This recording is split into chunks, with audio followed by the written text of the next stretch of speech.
one key area of knowledge that this elite have held all this time is the true nature of the sun.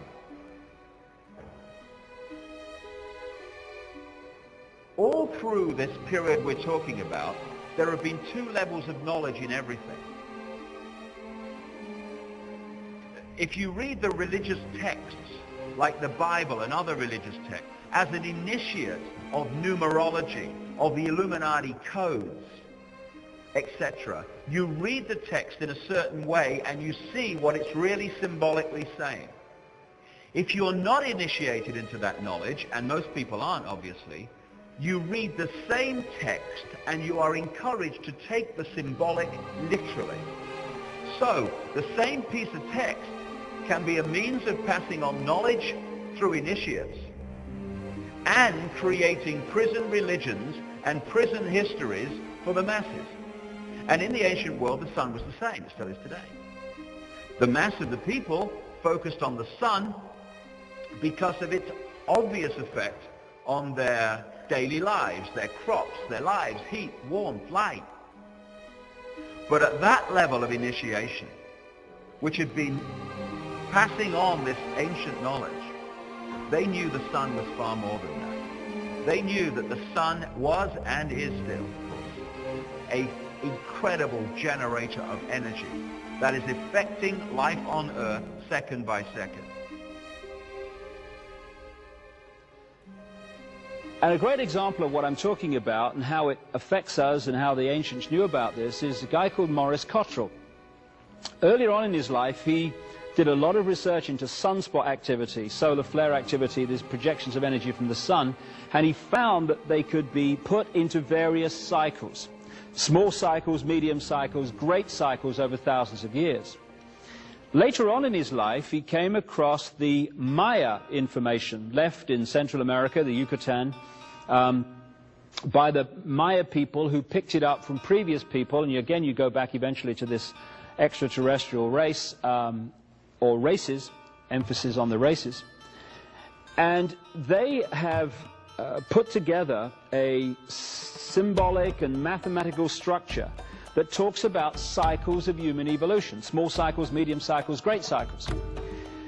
And Cottrell found, to his surprise, that these Maya cycles of human evolution corresponded, even over thousands of years, in remarkable synchronicity with his cycles of sunspot activity, projections of energy from the sun. He also looked at the various historical cycles and found that the rise and the fall of great civilizations like the Roman Empire corresponded to these cycles of sun energy. So, when the sun changes, we change.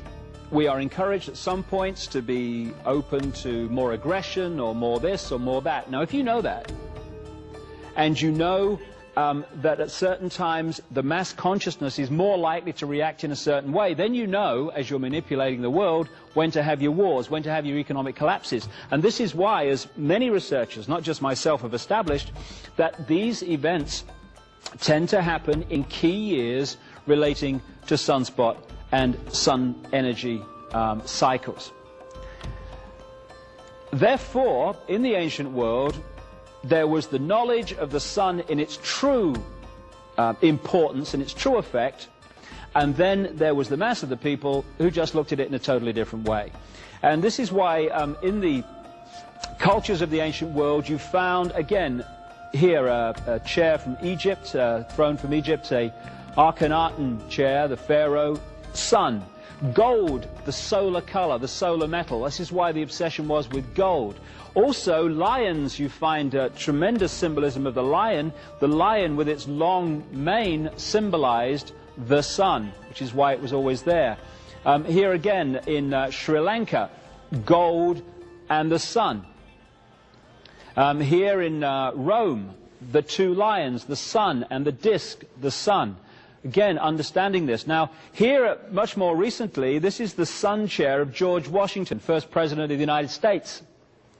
And the reason that you find the symbols of the ancient world used by this high advanced level of knowledge in the more modern world, right to the present day, among the secret societies and among the countries in terms of flags and symbols, etc., is because the same knowledge stream is used today and the same manipulation is used today as always was. Now, this is a symbol that explains so much about religion and many of the symbols you see in the modern world. Because of the focus on the sun in its various levels of importance and understanding, this symbol was devised in the ancient world to symbolize the passage of the sun through the year. They did the circle with the zodiac, zodiac coming from a Greek word meaning animal circle appropriately. They broke the circle into 4, the seasons, with the cross, and they put the sun on the cross. I've heard that somewhere before. So, this is what this is, the Celtic cross. It's the circle and the cross, the symbol I've just had on the screen. This is NATO. NATO is a wholly owned subsidiary of this brotherhood, this group of bloodlines, the reptile-human bloodlines, the hybrids that run the planet. Again, this is the CIA symbol. Again, there's the cross with the sun on the cross. And this sun symbolism is something that you can read this brotherhood by. I came across this shot, or this symbol, in the City of London. Now, we'll get to this. The City of London is the operational epicenter of this global web of manipulation. And this is across the road from St. Paul's Cathedral.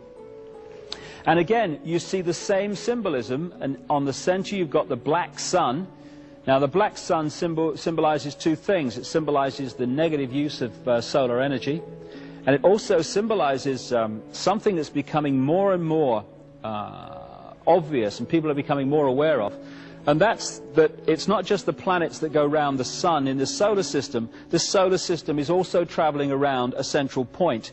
And that central point is known symbolically as the black sun, kind of a galactic center. And it takes 26,000 years for the solar system to go around that sun. And we are now in the process of completing one of those 26,000 year cycles, which is why the world is changing and is going to change dramatically in the next 15 years to 2012.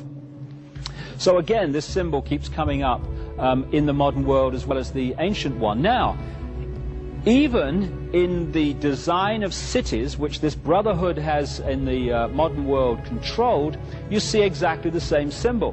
What you're looking at here is the Arc de Triomphe in Paris. Paris, like Washington and London, is a mass of esoteric symbolism and sacred geometry built by design into the street plan. And so what you have is the Arc de Triomphe with the circle around it. There's the center of the sun on the cross, if you like. And going off from there are 12 roads breaking up into the 12 segments, just like that symbol I showed you a few minutes ago. And this, again, is sun symbolism from the ancient world carried by this group. And even in the road, on the road plan around the Arc de Triomphe, you see the sun there making the point. But if you don't realize where all this is coming from, it just seems like kind of nice design. Again, up there, Order of the Knights Templar in the York Rite of Freemasonry. That symbol there with the cross and the crown is the way the symbol of the circle and the cross has been got into Christian churches without people realizing what it means. It's the same symbol, the cross and the circle. This is an ancient stone depiction of the Phoenician and many other cultures within the Middle Near East, but certainly the Phoenician sun god called Bel, or Bil, who became the Canaanite Baal. And there you see the halo around the top of his head symbolizing the sun. Demonstrably, the white race took the world over. They came out of the Caucasus Mountains and this area of the world in 2 basic ways. Go one way first, by land. They came out of the Caucasus Mountains, and incidentally, what do Americans call white people? Caucasian. Why do they call them after some mountains in the Near East? Because that's where the white race came from. They came across land into Europe, and they changed their names. They were the Scythians, they were the Sumerians, they were many different names, and if you follow the movement of people, you find that they became the white race of Europe. they became the Anglo-Saxon race, because the Angles and the Saxons were simply different names for the same race. They became the Scandinavian peoples, they became the British, they became the French, they became the European white race. And within this white race were these Anunnaki bloodlines, these reptilian bloodlines. And these were the ones, when you do the research and the genealogy, that ended up again and again and again in the positions of power. Now this is Ben. Everyone knows that the founding fathers believed in freedom in America. Well, some of them might have done, but some of them didn't. Because what happened in 1776 and afterwards, when America to this day believed it was becoming an independent nation and free, what happened was that overt control of the Americas through the colonies was replaced by covert control. America has never been free of Britain's influence and control to this very day, and it's about time it was. And people like Benjamin Franklin, and I document this in detail in The Biggest Secret, were agents of British intelligence and the British Crown. This guy was parked in Paris as an ambassador in Paris, and he spent tremendous amounts of time in London. More than that, I said earlier that one of the common themes of these bloodlines through history is blood drinking, satanic ceremonies, etc., etc., human sacrifice. That's what this guy was into. He was one of the top Freemasons in America. He was a member of key Freemasonic lodges in France, which created the French Revolution, like the Nine Sisters Lodge. And he was a member of a really elite secret society and satanic human sacrificing, blood drinking operation in Britain called the Hellfire Club, run by a British government minister called Sir Francis Dashwood, and who built underground chambers in his estate at Wickham, north of London, to do the sacrificing and stuff. That may sound amazing, but just a little while ago in the British newspapers, this story broke. Again, while Benjamin Franklin was fighting for freedom for the American colonies, he parked his bum in London. And he lived in a place called 36 Craven Street near Trafalgar Square. Well, they've just been renovating that to turn it into a Benjamin Franklin museum, and bingo, they found 10 bodies underneath the floor, 6 of them children, and they've dated them to the time Benjamin Franklin lived there. They've said, oh, he must have been into body snatching. When you link it to his other activities, I think there's probably another explanation. Thomas Jefferson, again, one of the aristocratic bloodlines from Europe, and a guy who was a member of the Rosicrucian secret society and other esoteric secret societies that carried this knowledge. He just didn't tell anyone else about it. He also owned 200 slaves, Thomas Jefferson, while writing that every man is created equal. Slight contradiction there, I feel. Maybe we're all equal unless you've got a black face. And so when you look at the presidents from the very start, this is George Washington. Again, another of the aristocratic bloodlines from Europe that became presidents of the United States. When I'm talking about these same bloodlines taking over Europe and then through the British Empire taking over America and other countries, I'm not kidding. When you do the genealogical research, you find some remarkable statistics. Since George Washington became president in 1789, and including him, every single American presidential election has been won by the candidate with the most British and European royal genes. And that comes from Burke's Peerage, the Bible of aristocratic genealogy on the planet, based in Britain. We've had, at the time that I'm speaking these words, 42 American presidents. 33 of them are genetically related to England's Alfred the Great and Charlemagne, the most famous monarch of France. Way back, he became monarch for the Holy Roman Empire. Of the 42 presidents, 19 have been genetically related to England's King Edward III, who has thousands of blood connections to Prince Charles. And then you look at Bill Clinton. Bill Clinton's a kid from Arkansas, we all know that. Not connected to any bloodlines, just a kid off the street, made good, because anyone can become president in America. I know, I read it somewhere. Clinton is genetically related to the House of Windsor, to every Scottish monarch, to King Henry III of England, and to King Robert I of France.